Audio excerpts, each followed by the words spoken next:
Bon, les gars, match décisif. On va voir si on va pouvoir aller en huitième de finale. De toute façon, c'est que des pro players voilà, dans ce championnat. Donc j'espère qu'on va pouvoir quand même faire quelque chose. L'Autriche, donc 3-3-4-A. Bon, vous savez quoi 3-3-4-A, jouer long. Victoire obligatoire, 1-4-4-2A, attaque sur les ailes, ça ne fait que payer contre des 3-3-4A, ça met même parfois des 5 ou 6-0 si je me souviens bien. Bref, donc les gardiens, alors j'ai mis quelques joueurs à l'entraînement histoire de bien les ressaisir pour la suite. Donc je vais mettre Zinchenko et... non, pas Krivtsov. On va mettre Sobol, voilà. Ici, on va... Allez! Pourquoi ça bug? Nikolenko, Karavayev.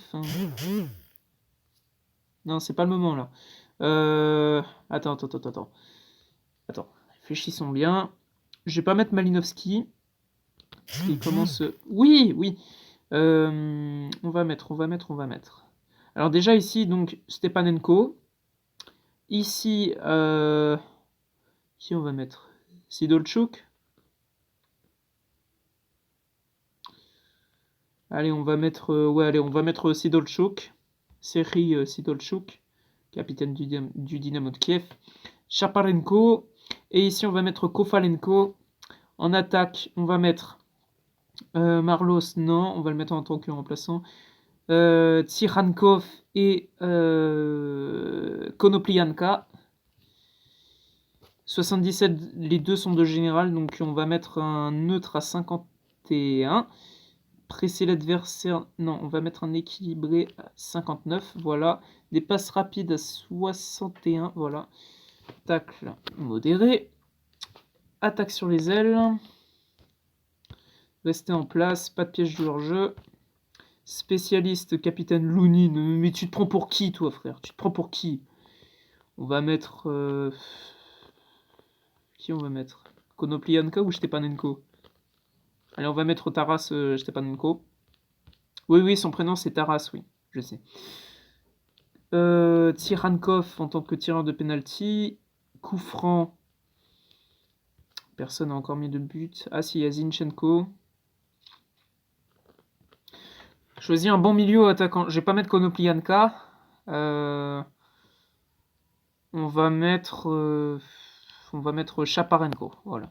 En corner, on va mettre Sidolchuk. Et puis, donc on va terminer par les remplaçants. Alors, Yarmolenko en tant que... Ouais, voilà. Ensuite, on va mettre Marlos. Ici, Malinovski et Shepeliev. Défenseur, Krivtsov et Matvienko.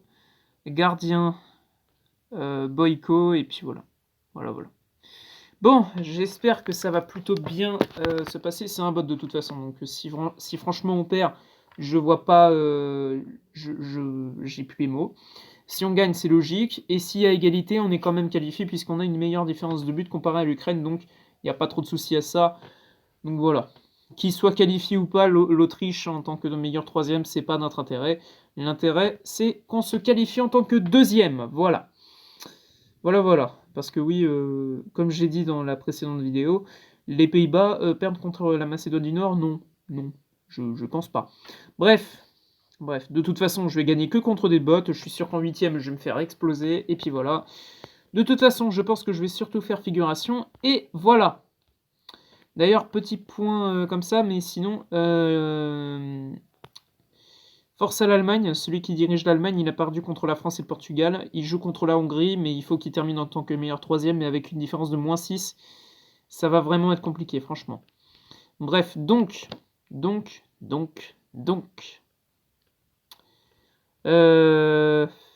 Ouais. Et ben voilà, hein, c'est à peu près tout ce que j'ai à dire. J'attends juste que le match se termine là, en fait. Bon.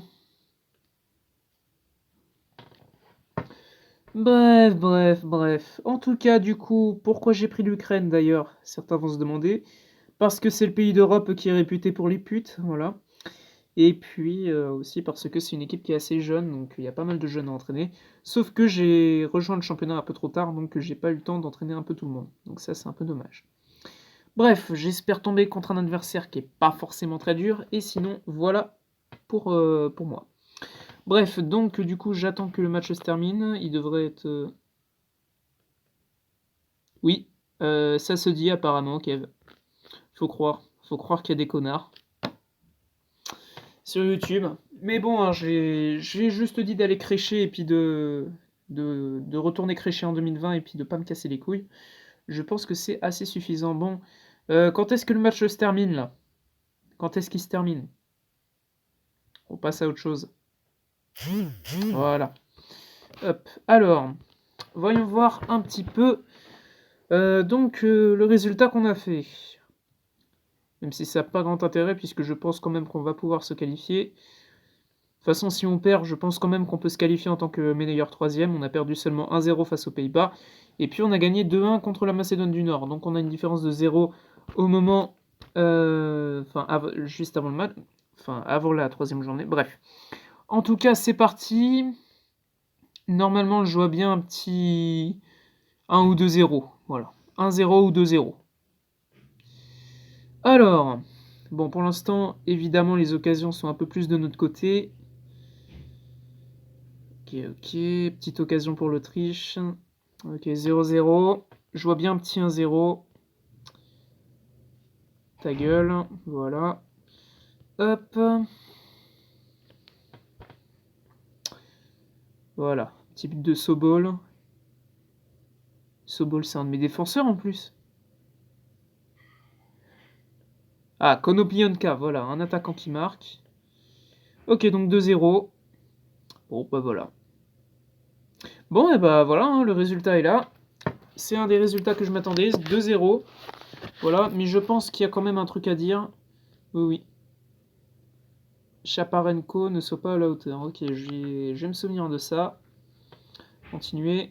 Alors on affronte qui? Oui, ta gueule, ta gueule. La Pologne. Ok.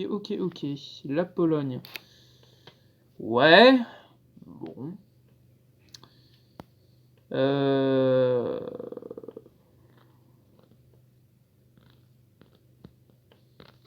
Ouais.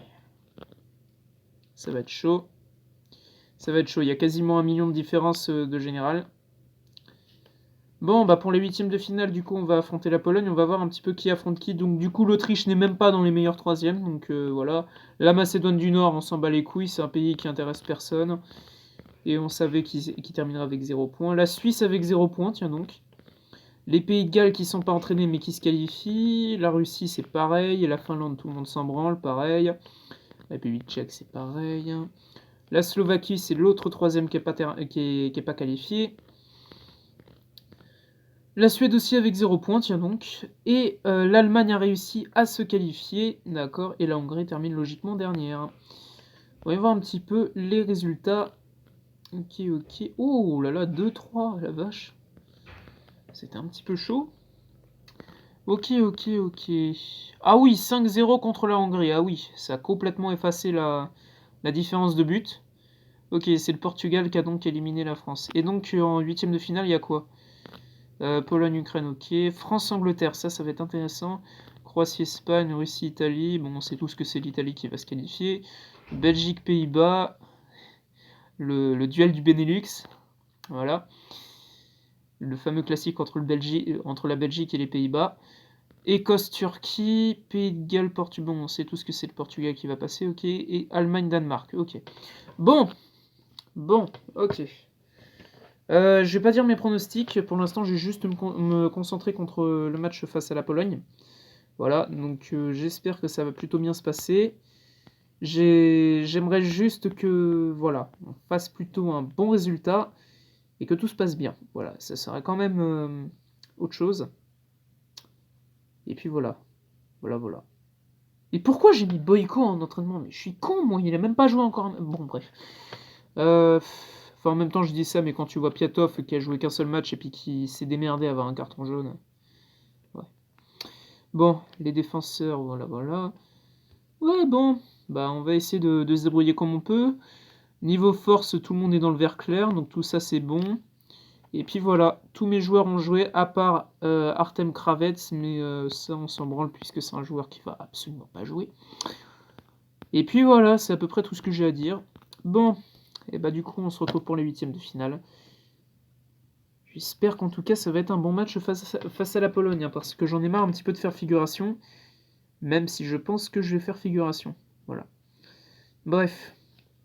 Je vais pas vous souhaiter bonne année, je vais vous souhaiter bon courage pour cette année de merde qu'est 2021. On n'est même pas en 2021, mais je sais que ça va être une année de merde. Et puis voilà, sur ce, rendez-vous en enfer.